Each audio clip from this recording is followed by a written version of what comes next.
नमस्कार। मैं पवन कुमार, आपका हमारे YouTube चैनल द गुरु में स्वागत है। आज हम जो टॉपिक प्रस्तुत कर रहे हैं उसका शीर्षक है गठबंधन की राजनीति, पॉलिटिक्स ऑफ कोलिशन। यह कक्षा 12 की पॉलिटिकल साइंस से संबंधित टॉपिक है। इसके अलावा जो सामान्य राजनीतिक रुचि रखते हैं उनके लिए भी इस टॉपिक के अंदर बहुत अच्छी बातें मैंने सम्मिलित की हैं। तो मेरा आपसे निवेदन रहेगा कि इस पूरे वीडियो को देखने के पश्चात अगर आपको ये पसंद आए तो लाइक करें और सभी तक शेयर जरूर करें, और ऐसे ही वीडियो लगातार देखते रहने के लिए हमारे चैनल को सब्सक्राइब भी जरूर कर लें। चलिए हम देखते हैं गठबंधन की राजनीति क्या है। नाम से देखो, गठबंधन यानी राजनीति में बने रहने के लिए गठबंधन करना। ये शब्द आजकल बहुत कॉमन हो गया है और कुछ समय पहले राजनीति में तो इसका बहुत ज्यादा प्रभाव दिखने लगा था। वास्तव में गठबंधन है क्या? लोकसभा के अंदर अगर किसी दल को बहुमत नहीं है, यानी बहुमत का अभाव है, तो सत्ता प्राप्त करने के लिए गठबंधन करेगा वो। यानी दूसरे जो उसकी सरकार को स्थिर बनाने वाले दल हैं या सरकार के साथ रहने के इच्छुक जो दल हैं उनके साथ मिलके और वो बहुमत का आंकड़ा प्राप्त कर लेते हैं। ये स्थितियां गठबंधन है। यानी यहाँ क्या हो रहा है, एक तो सत्ता प्राप्त करना, एक उद्देश्य तो गठबंधन का क्या हुआ, सत्ता प्राप्त करना। और जो विपक्ष होता है वो क्या करता है, सत्ता पर दबाव बनाता है। विपक्ष क्या करेगा, विपक्ष भी बहुत सारे दलों के साथ मिलके और सत्ता पर दबाव बनाने के लिए गठबंधन हो जाता है। तो आजकल सत्ता के अंदर जो गठबंधन है, बहुत सी तरह के गठबंधन दिखते हैं। हम बात करें ये भारत की राजनीति के अंदर गठबंधन का उदय कहाँ से होता है। अगर उदय की बात करें, गठबंधन राजनीति का उदय कहाँ से हो रहा है, तो हम प्रारंभ से करेंगे। जब से इलेक्शन प्रारंभ हुए हैं लोकसभा के, यानी संविधान लागू होने के पश्चात जो पहला इलेक्शन होता है, यानी ये है 1952 का इलेक्शन। पहला आम चुनाव 1952 का चुनाव था। उसके अंदर जो लोकसभा की टोटल 489 सीटों के लिए इलेक्शन हुआ था, और उसमें से कांग्रेस पार्टी जो उस समय स्वतंत्रता आंदोलन के पश्चात देश के अंदर काफी लोकप्रिय थी, और उस लोकप्रियता का फायदा मिलते हुए पहले जो आम चुनाव में इसको जो सीटें मिली थी, 364 सीटें मिलने के पश्चात पहले प्रधानमंत्री पंडित जवाहरलाल नेहरू ये प्रधानमंत्री बन जाते हैं। तो यहाँ पर स्पष्ट बहुमत मिल जाता है, गठबंधन की कोई आवश्यकता नहीं होती है। दूसरा जो इलेक्शन होता है ये है 1957 का। 1957 का जो इलेक्शन है, इसके अंदर टोटल 494 सीटों के ऊपर इलेक्शन होता है, और यहाँ पर कांग्रेस को जो सीटें मिलती हैं ये हैं सीटें 371 सीटें कांग्रेस को मिलती हैं, और यहाँ पर भी पंडित जवाहरलाल नेहरू प्रधानमंत्री बनते हैं। तो यहाँ पर भी कांग्रेस को क्या है, स्पष्ट बहुमत मिलता है, गठबंधन की आवश्यकता ही नहीं होती है। फिर तीसरा जो आम चुनाव होता है वो होता है 1962 में। ये जो चुनाव है, इस चुनाव के अंदर टोटल कितने सीटों के लिए है, 494 सीटों के लिए है, और यहाँ पर कांग्रेस को जो सीटें मिलती हैं वो 361 सीटें मिलती हैं, और पंडित जवाहरलाल नेहरू जो हैं वापिस से तीसरी बार प्रधानमंत्री बन जाते हैं। ये 3 बार प्रधानमंत्री का जो रिकॉर्ड है सबसे लंबे समय तक का वो है। तो हम बात करें गठबंधन की, तो यहाँ गठबंधन की आवश्यकता हुई ही नहीं है, क्योंकि कांग्रेस को स्पष्ट बहुमत यहाँ पर मिलता रहा। यानी एक दल प्रधान जो शासन चलता रहा, यानी राजनीति के अंदर सिर्फ कांग्रेस ही सबसे बड़ा दल, और बड़ा भी इतना कि जो दूसरे दल थे, ये दूसरे दल थे वो तो 100 से नीचे ही रह गए थे। 100 के आसपास भी कोई दल पहुंच नहीं पा रहा था। इसके बाद में स्थितियां धीरे धीरे चेंज होती हैं, और चौथा जो इलेक्शन होता है, यहाँ ये जो सन है ये 1967 की। इस इलेक्शन में कुछ बदलाव होते हैं, और यहाँ पर जो सीटें भी चेंज हो जाती हैं, कुछ सीटें बढ़ती हैं। सीटें बढ़ने के बाद में ये 520 सीटों के लिए इलेक्शन हो रहा है, और यहाँ पर जो कांग्रेस को सीटें मिल रही हैं वो सीटें घटी हैं, लेकिन इतनी सीटें इनको मिल जाती हैं कि ये सरकार बना पाते हैं। यहाँ पर इंदिरा गांधी प्रधानमंत्री बनती है। हम इस स्थिति को समझ लेते हैं एक बार। यानी ये 67 का जो इलेक्शन है, यहाँ से गठबंधन का दौर प्रारंभ तो नहीं मान सकते हैं, लेकिन सरकारों को सोचना पड़ा, क्योंकि जिस तरह से कांग्रेस की सीटें कम हुई और इस कम सीटों के पश्चात भी इनकी सरकार बन गई, लेकिन बहुत सारे जो स्टेट थे इनके अंदर, हम राजस्थान, पंजाब, यूपी, यहाँ पर तो ये मुश्किल से बहुमत को प्राप्त कर पाए थे। और उसके बाद में केरल, उड़ीसा, आपके तमिलनाडु, इनके अंदर इनको बहुमत ही नहीं मिला, इनसे दूर चले गए। तो वहां पर लगा कि दूसरे अगर दलों से मिल के सरकार बना ले, तो ये कॉन्सेप्ट प्रारंभ हो जाता है 1967 से। केंद्र के अंदर इसकी आवश्यकता यहाँ पर भी नहीं हुई, क्योंकि ये बहुमत के आंकड़े को यहाँ पर प्राप्त कर चुके थे। लेकिन बाद में विपक्ष को ये लगा कि अगर हम एकजुट हो जाएं, बहुत सारे दल एक साथ मिलकर अगर चुनाव लड़ेंगे तो कांग्रेस को हरा सकते हैं। ये जब विचारधारा पनपी तो इसके बाद में धीरे धीरे क्या हुआ, ये स्थितियां जो है मजबूत होने लगी, लेकिन इसको समय लगा। अभी भी कांग्रेस प्रधान ही शासन चलता रहा। फिर जो इलेक्शन होता है 1971 का, 1971 के इलेक्शन के अंदर टोटल 518 सीटों पे इलेक्शन हो रहा है, और यहाँ पर जो कांग्रेस को सीटें मिलती हैं वो हैं अपने 352 सीटें हैं। वापिस इंदिरा गांधी यहाँ पर प्रधानमंत्री बनती है, क्योंकि यहाँ पर कुछ ऐसे काम हुए हैं इंदिरा गांधी के द्वारा जिसके द्वारा कांग्रेस की पुनः साख स्थापित हो गई, और काफी बड़ी मेजोरिटी के साथ कांग्रेस ने सत्ता में वापसी कर ली। लेकिन बाद में जो इलेक्शन होता है, छठा चुनाव है 1977 में, यहाँ जाके स्थितियां बदल जाती हैं। यहाँ पर टोटल 542 सीटों के लिए इलेक्शन होता है। यहाँ पर ध्यान देना, यहाँ पर आते आते जो अब वर्तमान में 545 सीटें हैं ना, वो सीटें यहाँ से यानी 1977 के इलेक्शन से तय हो गई थी। लेकिन इलेक्शन 542 पे है, अमूमन अभी इलेक्शन 543 पे ही चलता है। 2 सीटें राष्ट्रपति के द्वारा सीधे ही मनोनयन के द्वारा संसद लोकसभा में भेजी जाती है। यहाँ पर क्या स्थितियां हुई है, क्योंकि यहाँ देखो इस इलेक्शन से पहले क्या हुआ उसको समझ लो एक बार।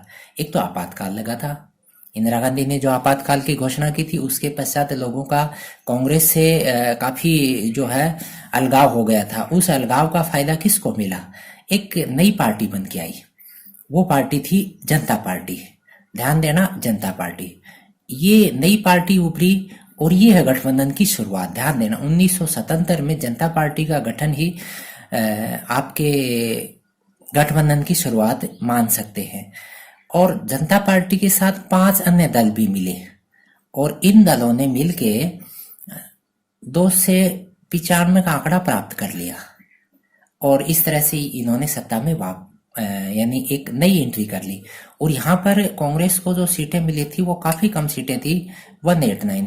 कांग्रेस जो है बहुत नीचे चली गई थी, अल्पमत में आ गई थी।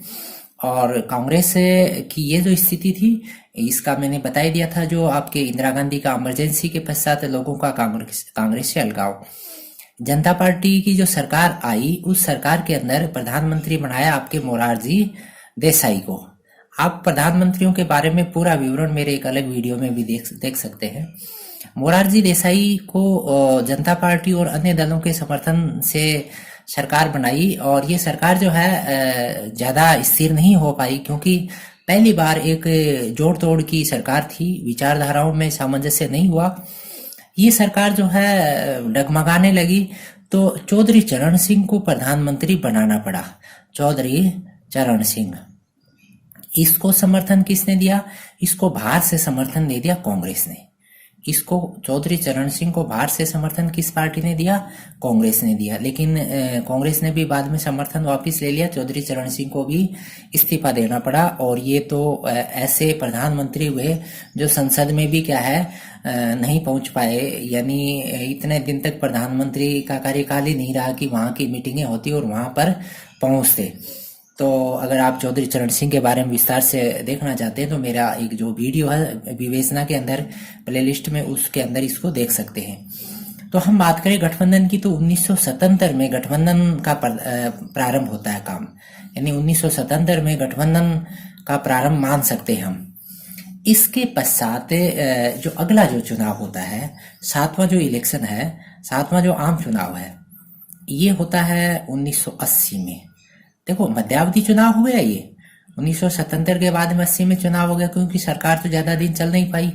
अब जो इलेक्शन हो रहा है ये 542 सीटों पे इलेक्शन हो रहा है, और यहाँ पर वापिस से कांग्रेस की एंट्री हो जाती है और कांग्रेस को 374 सीटें मिलती हैं और इंदिरा गांधी वापिस प्रधानमंत्री बन जाती है। क्योंकि जनता के अंदर इन्होंने जो भावना रखी कि गठबंधन का जो सरकार के अंदर एक ऐसा अनुभव है जिससे देश स्थिर नहीं हो पाएगा, ये भावना के साथ इंदिरा गांधी का जो प्रचार था वो कामयाब रहा और पुनः सत्ता में वापसी करी और 374 सीटों के साथ स्पष्ट बहुमत के साथ वापिस सरकार बना ली। तो यहाँ पर गठबंधन की आवश्यकता नहीं हुई, 77 में गठबंधन हुआ। इसके बाद में अगला जो इलेक्शन होता है, 8वां इलेक्शन 1984 में होता है। इसमें 543 सीटें, अमूमन अब जो इलेक्शन हो रहा है 543 सीटों के लिए ही, ध्यान रखना आप, 2 सीटें जो हैं वो सीधे ही आपके लोकसभा में राष्ट्रपति के द्वारा मनोनयन से भरी जाती हैं। 543 सीटों के लिए इलेक्शन हुआ और इसमें कांग्रेस को जो सीटें मिली वो आपके 404 सीटें मिली। आप ध्यान देना, 404 सीट का जो आंकड़ा है, 404 सीट का आंकड़ा है, ये बिगेस्ट आंकड़ा, आज तक का सबसे बड़ा आंकड़ा है ये। 404 सीटें मिली कांग्रेस को और यहाँ पर प्रधानमंत्री बन जाता है राजीव गांधी।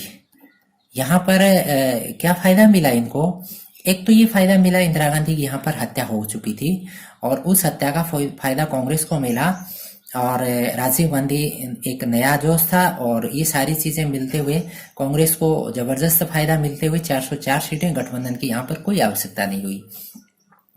उसके बाद की जो स्थितियां, यहाँ तक की स्थितियां आप क्लियर समझ में आ गई। अब जो इलेक्शन होता है, अगला इलेक्शन यानी 9वां, अगर इलेक्शन की बात करें, 9वां जो आम चुनाव है ये है आपके 1989 में।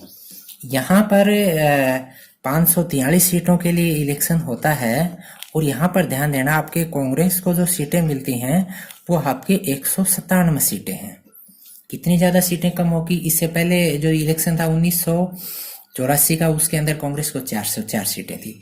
यहाँ पर कांग्रेस का जो कमजोर पक्ष रहा उसमें क्या था, एक तो आपके अभी भी चलता है बोफोर्स आपके, इसके अलावा पंजाब का जो आतंकवाद था इसका भी असर पड़ा और एक आपके लिट्टे जो थे, LTTE लिट्टे, ये जो तीनों फैक्टर थे इसका प्रभाव पड़ा राजीव गांधी पे और कांग्रेस बहुत रसातल में चलेगी, 197 सीट प्राप्त हुई। और यहाँ पर जो बड़ा दल दूसरा आया वो था आपके जनता दल को जो सीटें मिली वो थी 143 सीटें। बड़ी पार्टी तो कांग्रेस ही थी लेकिन स्पष्ट बहुमत नहीं आया, सरकार इन्होंने नहीं बनाई। और जनता दल के साथ अन्य जो पार्टियां आई, यानी गठबंधन की बात ही तो हम कर रहे हैं, इसके साथ आई आपके TDP, इसके साथ आई आपके DMK और एक पार्टी आई आपकी AGP। बड़ी पार्टियां तो यही थी और अन्य आ गए।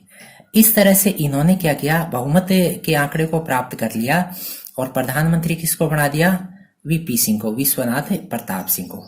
VP सिंह यहाँ पर प्रधानमंत्री बन जाते हैं। ये जो गठबंधन हुआ था ये गठबंधन कहलाया आपके नेशनल फ्रंट, राष्ट्रीय मोर्चा, नेशनल फ्रंट, हिंदी में इसे बोल सकते हैं हम राष्ट्रीय मोर्चा। ये जो पार्लियामेंट थी, कौन सी तरह की पार्लियामेंट थी? ये हंग पार्लियामेंट थी, विखंडित पार्लियामेंट। ये जो नाम है आप ध्यान में रखना, हंग पार्लियामेंट। ये विखंडित पार्लियामेंट की पहली बार स्थिति प्राप्त हुई थी और उस स्थिति के अंदर VP सिंह प्रधानमंत्री बने जनता दल के सानिध्य में और अन्य पार्टियों ने समर्थन किया। लेकिन ये जो समर्थन था, इस समर्थन में 2 बड़ी पार्टियां भी शामिल थी जो बाहर से समर्थन कर रही थी। बाहर से समर्थन करने वालों में 2 बड़ी पार्टियां थी, एक तो थी BJP और एक थी आपके वामपंथी लेफ्ट, ठीक है। तो BJP की 83 सीटें थी, BJP ने समर्थन किया बाहर से, वामपंथियों ने बाहर से किया। अब 2 विरोधी विचारधारा की पार्टियां जब जनता दल को समर्थन करके VP सिंह को प्रधानमंत्री बनाते हैं, लेकिन ये चीजें चलने वाली नहीं थी और जल्द ही क्या हुआ, BJP की जो 83 सीटें थी इनकी समर्थन वापसी से क्या हुआ, VP सिंह की सरकार गिर जाती है। अब क्या होता है स्थितियां, यानी 11 महीने ही सरकार चलती है। कितने दिन सरकार चलती है? ये 11 माह तक सरकार चलती है। इसके बाद में जनता दल टूट जाता है। जनता दल जो टूटने के पश्चात जनता दल एस बना। जनता दल एस का जो नेता था चंद्रशेखर, इसको बाहर से समर्थन दिया किसने? कांग्रेस ने, और चंद्रशेखर को प्रधानमंत्री बना दिया गया। तो इस तरह से बाहर से कांग्रेस के समर्थन के द्वारा चंद्रशेखर प्रधानमंत्री। तो इस 1989 के इलेक्शन के पश्चात किस तरह से राजनीतिक उठापटक हुई और जो गठबंधन किस तरह से हुए, और हम गठबंधन की ही बात कर रहे हैं, हमारा टॉपिक गठबंधन है। तो आप समझ चुके हैं कि गठबंधन के द्वारा कुछ सिद्धांत होते भी हैं, कई बार सिद्धांत टूट भी जाते हैं, इनके कारण सरकार कई बार बीच में ही टूट जाती है। इसके पश्चात वापिस जल्द ही इलेक्शन होते हैं, मध्यावधि चुनाव होते हैं 1991 में। ज्यादा दिन चले सरकार नहीं चल पाई है। 1991 में चुनाव होता है, 543 सीटों के लिए इलेक्शन होता है, और यहाँ पर जो सीटें कांग्रेस को मिलती हैं ये है 244 सीटें कांग्रेस को मिल जाती हैं, क्योंकि हंग पार्लियामेंट के पश्चात लोगों का रुझान वापिस कांग्रेस की तरफ आ गया। लेकिन यहाँ पर एक काम हो चुका था। यहाँ 1991 का चुनाव प्रचार था, उसी दौरान ही क्या हुआ था? राजीव गांधी की हत्या भी हो चुकी थी। राजीव गांधी की हत्या होने के पश्चात कांग्रेस को एक मनोवैज्ञानिक फायदा भी मिला, और दूसरा जो पहले की हंग पार्लियामेंट का अनुभव जो था वो कड़वा था, इसका भी फायदा कांग्रेस को मिला। लेकिन ये स्पष्ट बहुमत तो था नहीं 244 का। इसको बाहर से समर्थन किसने दे दिया? लेफ्ट पार्टीज ने। ठीक है, लेफ्ट पार्टीज ने समर्थन दिया और कांग्रेस ने सत्ता के अंदर वापसी की, और पीवी नरसिम्हा राव ये प्रधानमंत्री बनते हैं। ध्यान देना, ये आर्थिक मामलों के काफी समझदार प्रधानमंत्री रहे हैं, और इन्हीं के नेतृत्व में वित्त मंत्री रहे मनमोहन सिंह, जो बाद में प्रधानमंत्री बने। ये जो सरकार थी ये चल पाई, स्थिर सरकार रही, क्योंकि जो पहले की अस्थिरता थी उसके बाद में पहली स्थिर सरकार यहाँ पर आई। उसके बाद में 11वां जो इलेक्शन होता है, 11वां इलेक्शन है आपके 1996 में। यहाँ इस इलेक्शन में जो टोटल 543 सीटों के लिए वोट पड़ते हैं, और यहाँ पर कांग्रेस को जो सीटें मिलती हैं वो 140 सीटें हैं, और यहाँ पर बीजेपी की पहली बार एंट्री होती है, और ये जो है 161 सीटें। बड़ी एंट्री है, सीटें तो पहले भी थी, लेकिन बड़े दल के रूप में पहली बार बीजेपी ने पदार्पण किया यहाँ पर। इससे पहले की घटनाक्रम को देखें तो क्या हुआ था। यहाँ पहले क्या हुआ था? बाबरी जो मामला था, बाबरी मस्जिद गिराई गई थी, वो मामला हुआ था। बाबरी मस्जिद का जो मामला था वो 1991 में पीवी नरसिम्हा राव की सरकार बनने के कार्यकाल में हुआ था। उसका फायदा जो है वो हिंदुत्व समर्थक जो बीजेपी पार्टी उसको मिला, और 161 सीटों के साथ सबसे बड़ी पार्टी के रूप में उभरी। इस पार्टी ने बाहर से समर्थन किसका लिया? इसने शिवसेना का समर्थन लिया, और उसके बाद में पंजाब की जो अकाली दल थी, अकाली दल का समर्थन लिया, और आपके हरियाणा विकास पार्टी का भी समर्थन लेके, और भी जो दूसरी पार्टियों का समर्थन लेके, और इन्होंने सरकार बनाई। और वो जो सरकार थी उसका नेतृत्व किसने किया? अटल बिहारी वाजपेयी ने इसका नेतृत्व किया। लेकिन यहां पर क्या हुआ? सरकार तो बना ली, जब विश्वास सिद्ध करना था, विश्वास यानी सदन में बहुमत सिद्ध करना था, उससे पहले ही, यानी 12 दिन सरकार चलती है, 13वें दिन इनको बहुमत सिद्ध करना था, ये सिद्ध नहीं कर पाए, और 13वें दिन सरकार गिर जाती है। ये स्थिति आप समझ लेना। 12 दिन सरकार चलती है, 13वें दिन इनकी सरकार गिर जाती है। कारण क्या था? इन्होंने गठजोड़ करके एक बार कोशिश की कि हम बहुमत तक पहुंच जाएंगे, इनको शपथ भी दिला दी गई थी, लेकिन बाद में बहुमत सिद्ध नहीं कर पाए, और इस तरह से इनकी सरकार गिर जाती है। इसके बाद में क्या हुआ? क्योंकि यहाँ पर दूसरा जो बड़ा दल था कांग्रेस था। कांग्रेस ने एच.डी. देवेगौड़ा को लिया और इसका जो दल था वो कौन सा दल था? एच.डी. देवेगौड़ा। एच.डी. देवेगौड़ा इसका जो दल था वो था आपके जनता दल। जनता दल जनता दल के एच.डी. देवेगौड़ा को कांग्रेस ने बाहर से समर्थन दे दिया।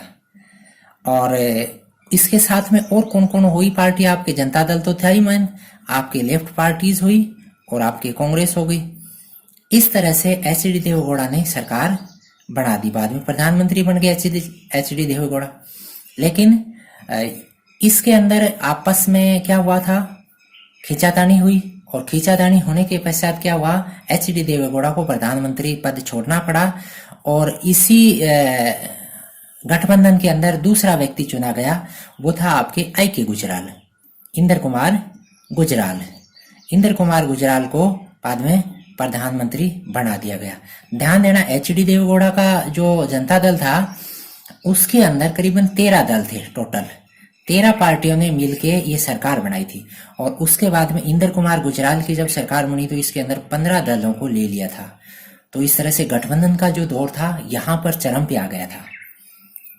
यहाँ जो गठबंधन था ये चरम पे था। ये जो गठबंधन यहाँ तैयार हुआ था ये था आपके centre left United front. United front, ये नाम आप ध्यान रखना, सेंटर लेफ्ट यूनाइटेड फ्रंट, ये सरकार बन जाती है। तो इस तरह से यहाँ पर जो स्थितियां पैदा हुई गठबंधन की, उन गठबंधन की स्थितियों से आप एक चीज तो ये समझ रहे हैं कि 1980 से लेके, यानी ध्यान देना 1980 से लेके 89 तक कांग्रेस ने काफी सत्ता के अंदर एंट्री रखी अच्छी। उसके बाद में 11वीं लोकसभा, 11वीं ये जो हंग पार्लियामेंट आ रही है ना 11वीं, इससे लेके 15वीं तक, आगे हम 15वीं पे जा रहे हैं। यहाँ पर क्या हुआ था? ये स्थितियां जो हैं ये आपके त्रिशंकु हैं। त्रिशंकु या हम हंग पार्लियामेंट भी बोल सकते हैं। ये स्थितियां रही है। ये आपके 11वीं लोकसभा तक होगी। 16वीं लोकसभा और 17वीं का तो अभी हम काफी अच्छी तरह से परिचित हैं। इसके पश्चात जो अगला, ये 11वीं लोकसभा हो चुकी है। अगली हम बात करें 12वीं लोकसभा की। 12वीं लोकसभा जो है इसका इलेक्शन होता है 1998 में। 1900, क्योंकि इंदर कुमार गुजराल, एच.डी. देवेगौड़ा और वाजपेयी 3 रह चुके थे उस 96 के चुनाव में, लेकिन ज्यादा दिन नहीं चली। मध्यावधि चुनाव हुए 1998 में। 543 सीटों के लिए इलेक्शन होता है और यहाँ पर बीजेपी ने वापस एंट्री की और बीजेपी सबसे बड़े दल के रूप में, लेकिन बहुमत नहीं मिला, 182 सीटें मिली। यहाँ पर वाजपेयी ने अन्य दलों के साथ मिलकर एक अलायंस बनाया, उसका नाम दिया एनडीए, नेशनल डेमोक्रेटिक अलायंस। ये गठबंधन बना, पहली बार एक व्यवस्थित रूप से चुनाव से पहले गठबंधन बना, उसका नाम दिया एनडीए। और चुनाव प्रचार में भी सभी पार्टियों ने एक साथ प्रचार में भागीदारी निभाई, एक सारे एजेंडे रखे। हम अगला जो वीडियो डालेंगे उसमें इन सब चीजों के ऊपर चर्चा करेंगे। इस इलेक्शन में कांग्रेस को जो सीटें मिली 141 सीटें थी। अब यहाँ पर एनडीए ने जो सरकार बनाई उसका नेतृत्व किसने किया? वाजपेयी ने। वाजपेयी ने नेतृत्व किया। अब यहाँ ध्यान रखना, ये भी आप याद रख लेना, ये सरकार 13 माह तक ही चली थी। ठीक है, ये सरकार कितने दिन तक चलती है? 13 माह तक चलती है।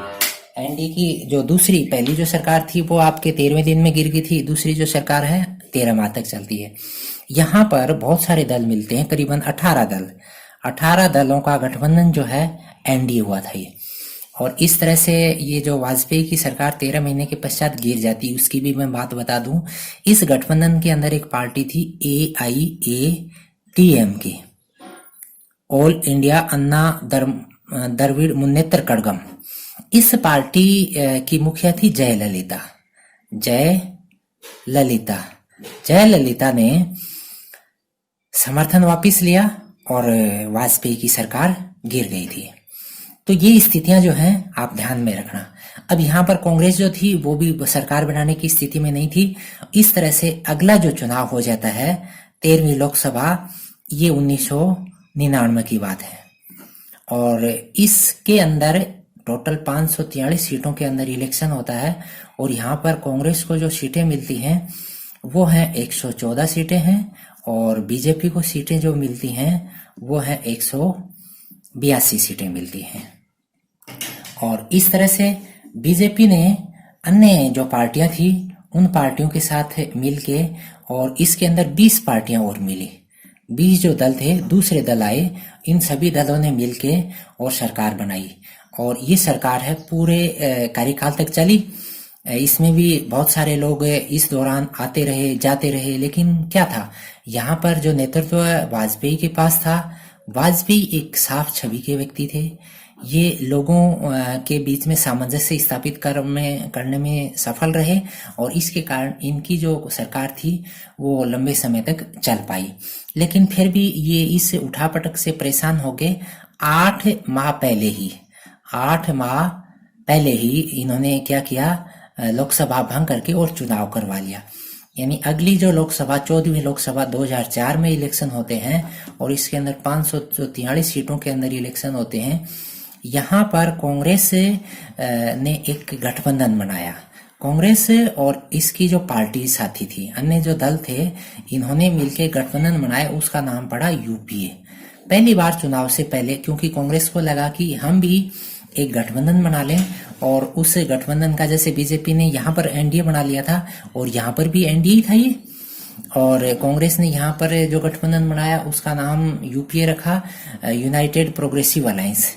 इस गठबंधन ने एक साथ प्रचार किया, एक सी तरह की नीतियां लिया और इनको कांग्रेस को 145 सीटें मिली थी और अन्य को जो सीटें मिली, इस तरह से इन्होंने यहाँ बहुमत प्राप्त कर लिया। और जो अन्य थी उनके अंदर बड़ी पार्टी थी, आपके बीएसपी थी, उसके अंदर समाजवादी पार्टी थी, आपके लेफ्ट पार्टीज थी। इन सभी पार्टियों ने आपके इसके अंदर भाग लिया और कांग्रेस की सरकार बनी यूपी के नेतृत्व में। यहाँ पर प्रधानमंत्री कौन बना? मनमोहन सिंह। और यहाँ पर सरकार जो है इन सब के सहयोग से चल पाई, क्योंकि यहाँ पर मनमोहन सिंह ने क्या किया, इन्होंने सिर्फ और सिर्फ प्रशासन को संभाला। और राजनीतिक नेतृत्व किसने संभाला?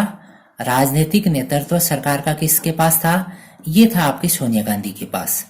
नेतृत्व संभालने की जिम्मेवारी किसकी थी? सोनिया गांधी की। तो इस तरह से क्या हुआ, ये जो गठबंधन है, इस गठबंधन ने भी आराम से 5 साल तक काम किया और सभी इससे संतुष्ट भी रहे।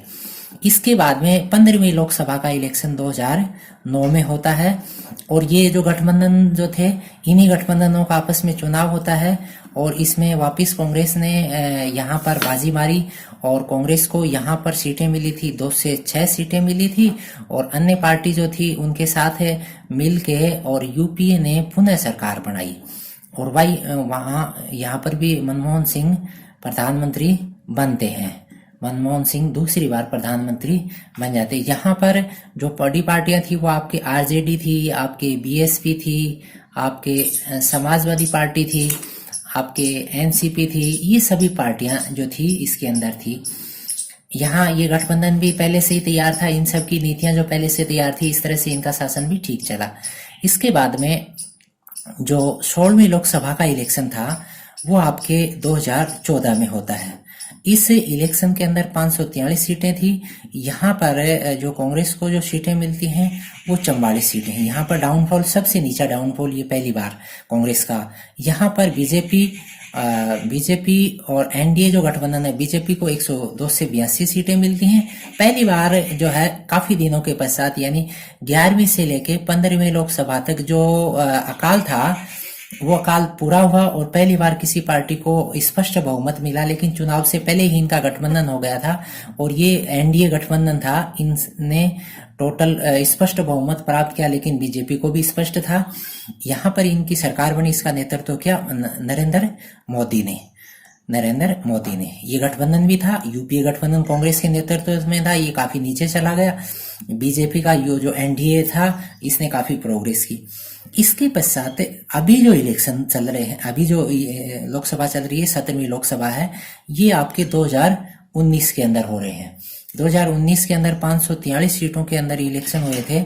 इसके अंदर कांग्रेस को 52 सीटें मिली थी और टोटल यूपीए को जो सीटें मिली थी यूपीए को वो थी 92।